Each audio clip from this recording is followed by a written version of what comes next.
Greetings to the world, yeah, this is OkrasmountzioN talking. I'm back again with another reaction as usual. Let's see what the combo is. Out here in Africa, South Africa, Western Cape, Cape Town. This is OkrasmountzioN talking. I'm back with the Venḓa reaction. True, and react. I got to imbo na vaimbi banju fana na huru. That ndivare 1, 2, 3, 4, 5, 6, 7 artists. So without any waste of time, tinga the end of the go ima papi to zvino kuna number Genevas ngore ruimbo runoni achitova chingondo vana ungara 8 minutes and 1 second. Like it's prolific. MaCeleb 3 zvamuro vana MaCeleb 1 na MaCeleb 2. This is the event that 200 featuring Venḓa, Dovey, Adolf, TopCha, Venḓa, don't know the Muamba man. Racha Kill, Manana 1, Stevolace, Lace, the lazy. When the Rambis have called the Muamba, Stevolace is the video over the lazy Stevo. I read Arthur Stevolace.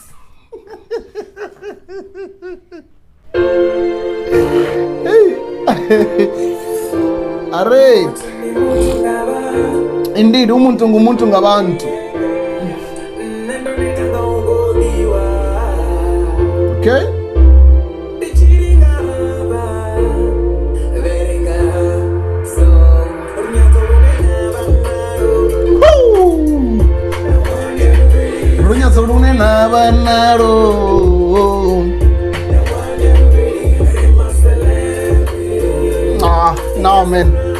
No man. I didn't want to know about a hook wapper. Stevolace comes to the TopCha. Yeah, I'm going to let a motor is a tongue of we are wonderful face and no TopCha. Ararwene, like you are the best, bro. Like you are the best. Just allow me, only in this reaction, just allow me to say this. You are the best.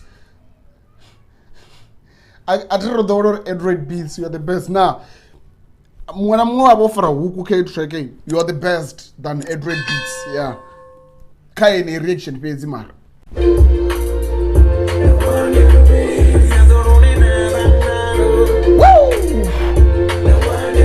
Let's go.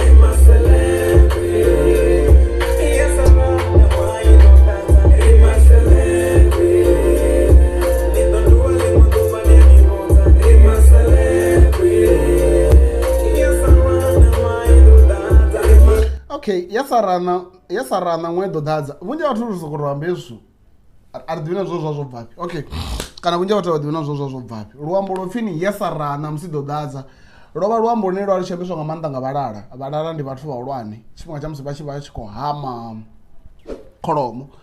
Zvino nachingafo chifini kamsi chenda chipingo chikohamiwa ngori vunja watu vakale achitwa zvobika minamba na mini. Zvino vakengurushiya zvidovori vani. Vachingadza vatorera vo Johnny we vavona ngarini idodadzana vo Johnny vari mini yasara namusi idodadza ngori mafi ane ovachiva achikohamiwa ovachiva achikobva amani uzvona. So ndiapo une achikobvini yasara namusi idodadza tovori vunja vatu vombodinamba vatozviconvertavo into daily life or ni arali hasaiteya izvi udoiteya izvi vozvijiya ubvaningi lalilemberi nene lachikombora ndokoihama ende mapindi manji yasara namusi idodadza.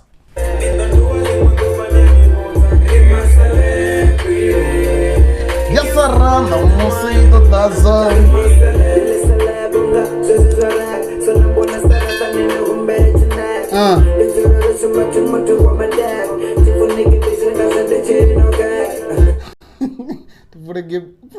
Gebisi and tifuni kepi gebisi ngazonchiri no cap. Actually no man, orimborona vatu vanjisa. Let me not waste time. I'm not going to dwell much kasu zvinotingozvipfa. But this is Venḓa. But honestly I'm jealous about Venḓa man. Like Venḓa is that kind of guy ane uright kaline yawe a1. Like hapo petu unokuva utangana I always feel like wa badeliwa man. This dude like to me is like J. Cole. Kandira yawe a right a1. Uita zvine aborini the best. unele album ya J. Cole inofimini Forest Hill, right? Yeah, in your go platinum without any feature. So that's what I see whenever I look at Rootkid Venḓa. The guy, to me, is dope when he does these things alone with no feature. So nane pa ndiko for asola Rootkid Venḓa ndo mdowela man ndiko funga rugo tsikeledzea, but let's go tia do ambesa ndi di ambesa ndi chiri tia do ambesa.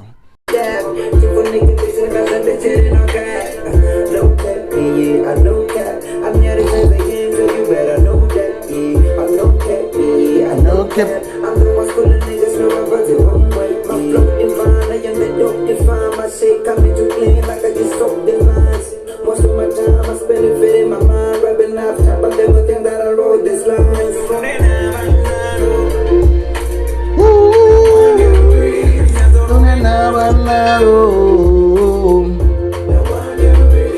MaCeleb, MaCeleb,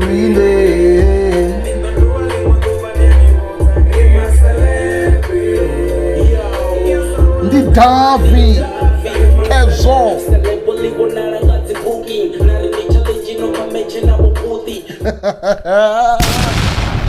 Zvino vaDovey ndotomanisa vadhari. vaDovey these days vakontranga dzimwe line dzine no, Dovey is too much, man. Dovey is too much, man. Dovey is too much. Nah, I think ugotewa come take over to an hour it's interview. Like Dovey is too much, bro. Like Dovey is too much. Dovey is too much. Let's go.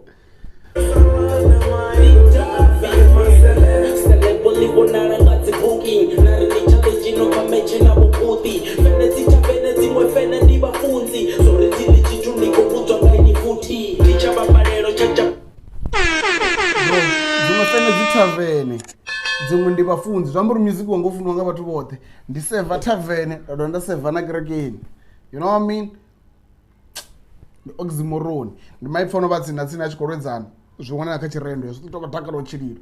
So zwiṅwe fene dzi kerekeni dzimwe dzi tavern, vhane vha anzela u wana na kerekeni tavern ya vai, vhane vha anzela u wana na tavern kerekeni ya vai. Zwi amba uri ori mapukati kuti shumo to seva like look rangi nangi too much.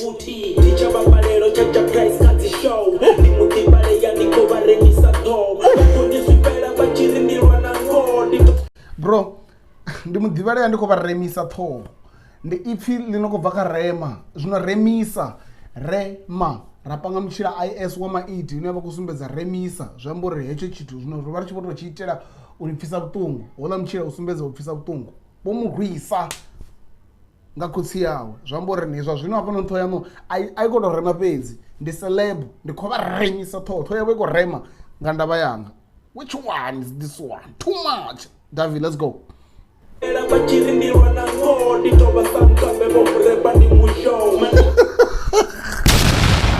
Nditova sankambe vomrepa ndi mushow lagara nchitevera ngano nezvidiva sankambe ovo chino chinozova chichikopa taidzo mushow because uchivambedzwa sankambe chachichiva chirubuda ne ya sankambe chachipotreka sarubuda samuthu anaotanyera thungu mushow undo ya so nditova sankambe vomrepa ndivo mushow too much ndi mushow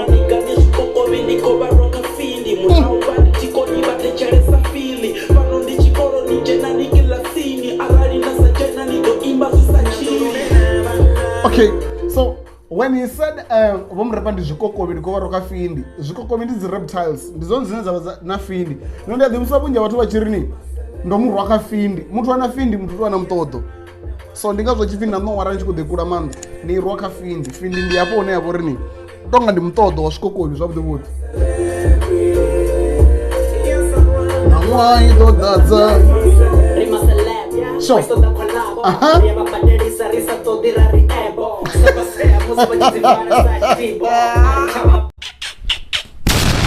MaCeleb vachimbira collab badisa safunira ebo ravavala kana vadzivala sachitibo. Which one is this one? Manana one. This guy is dope, man. This guy is dope. Actually, MaCeleb ungari go replace freestyle swag ya ngori freestyle song ndiyo ine yachiva ina vhathu vanji so hapana uni uḓivha na best rappers ngori ni Manana na Racha vachiḓivhidza dzi best rappers, so they were featured in this song. So yeah, zwambori ni MaCeleb ina what do we call this, ina best rappers nga maanḓa because Manana kurepele kwa kuchanduka ndiko kuda kwa kale na kale. Dope man. Hey bo.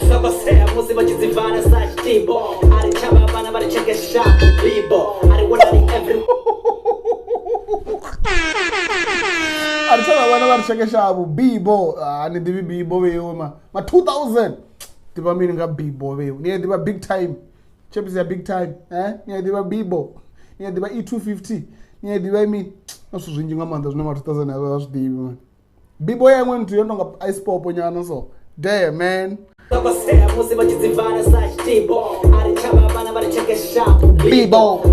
everywhere at cheap no more Ramagaya shini was on the banyaka samo production hey of a quality boom nikare roduma boom production hey of a quality boom too much boom production nikare roduma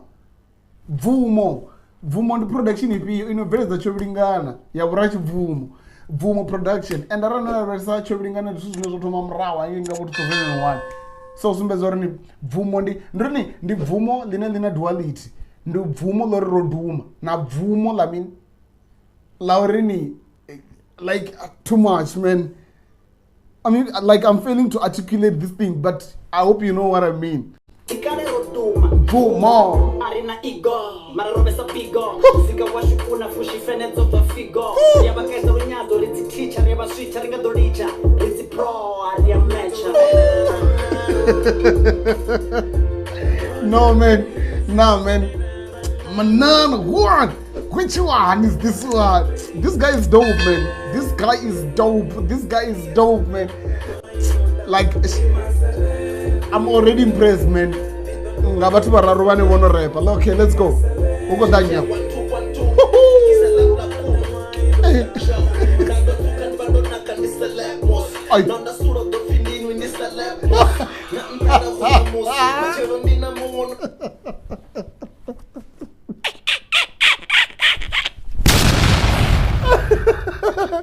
Check 1 2 1 2. Adolf, Mr. Toyando. He's no longer Mr. Muredani. He's Mr. Toyando this way. Now that's all the pindini. This celeb mus. Celebon the soul. Now that's all the pindini when this celeb mus. Nothing better when the mus. Machero dina mu no di where I put a part in this celeb mus. Man, it's not about the man. I got the fame, I got the power. That's a man, no about to better lane. It's like a special sour. Most of people who want to back a better hour. So I turn and one out. I have my nigga check 11. Let's do what they table. They check and pick the spawn and pick up what they do my heaven. I'm fucking living like a VIP at the cabin. Before the chilling about the water, the cafe, yeah, but I go to the heaven. No, don't want paying away. Don't do my other heaven. Somebody heaven, I'm to be watching over. Don't go switch up on your never like you. That's too much. No, man. MaCeleb is too much, man. I'm in love with this project. Who's coming now? Honorable Adolf, Dovey, Venḓa, na Manana. Racha.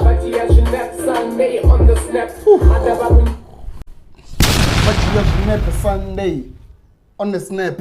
Like when I went concept, not concept. Udangara the event, yeah, Papirico. Oh snap! Did you say Papirico? Oh yes, indeed. The itonga event inaitwa nga Sunday.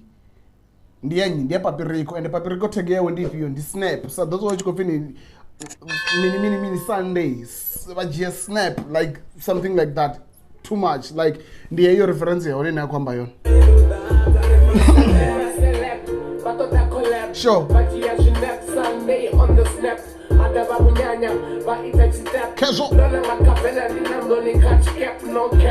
Ndolanga kavela ndi nandoni catch cap and kavela ndi mini ndi chikepe. No ambara cap step by step I do very rapidly to rap by a gap. Nakokoza muscles pasaronga grab. kokodza muscle vha farwa nga cramp like no zwi vhona na vhatambi tshiṅwe tshifhinga vha tamba vhana dziṅwe dzi still uri ndi mini zwa zwithu zwine like vha zwi ambarisa nga maanḓa fhano murahu ha milenzhe vha tshi khou shavha u kokodzea misipha ngori vha ḓo vha na cramp too much. Sure.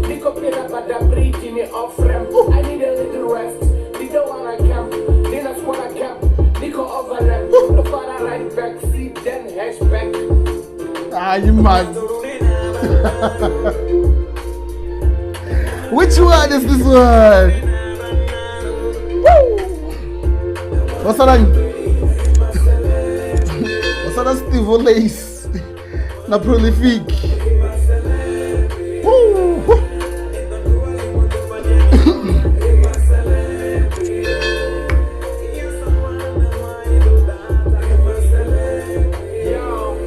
Casual. Let's go.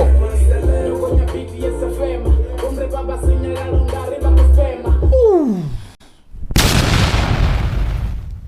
Nane ndo sinyala mara tiko spema. Turi munhu rapa sinyala nga vako spema. And nambe ndo rufela line nane nda sinyala mara tiko spema. Okay, let's go.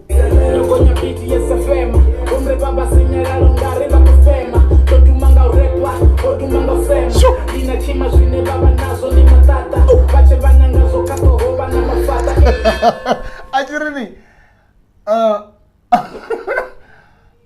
ndo dumanga mini ndo dumanga repa wono dumanga matata right yeah zvinkhumudzayo imwe line yopfini hey imwe post ya pfini dzi baby mama brains afi 5% matata afi 95% ndar so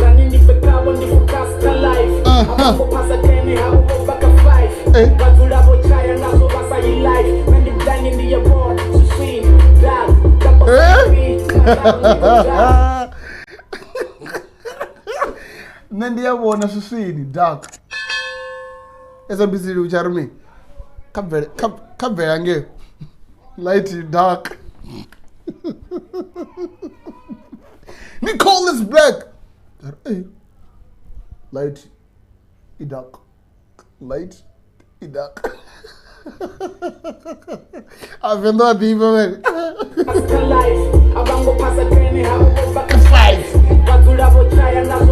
live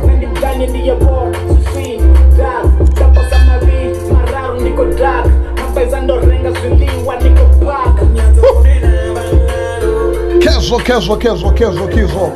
What's that verse? Yes, Stevolace. So the verse, yeah, lace, yes, Stevolace. From there, I'm going to wrap up this thing, man. So please don't forget to comment, like, share, and subscribe. This is OkrasmountzioN talking all the way from Africa, South Africa, Western Cape, Cape Town. Please like this video. Or analyze the verse, yes, Stevolace. I'm done.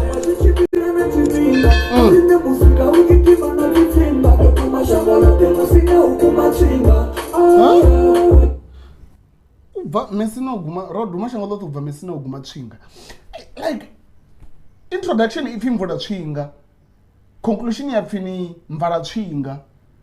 No, and go to do this song. Kana ara una mtu ane was the word chinga zviamba mini. Cause introduction yamba chinga, conclusion yamba mvara chinga ungari utona zvine zvaamba zvone. Yeah, like zvompa munhu wa muhumbulo nenda kote tomanda to this chinga zvabudi zviamba mini. Kana rani chizvidiva please let me know ka comment section.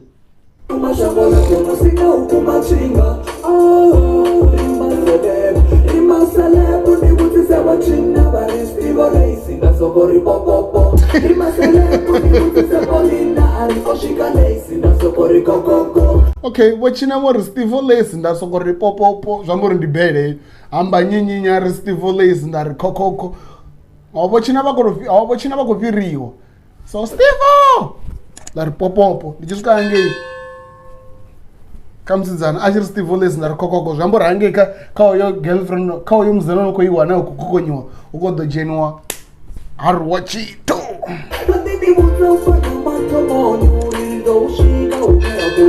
okay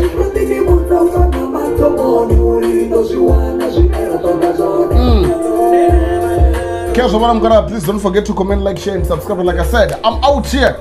This is OkrasmountzioN talking all the way from Africa, South Africa, Western Cape. Peace out. Before, please tell me who killed everyone in this song.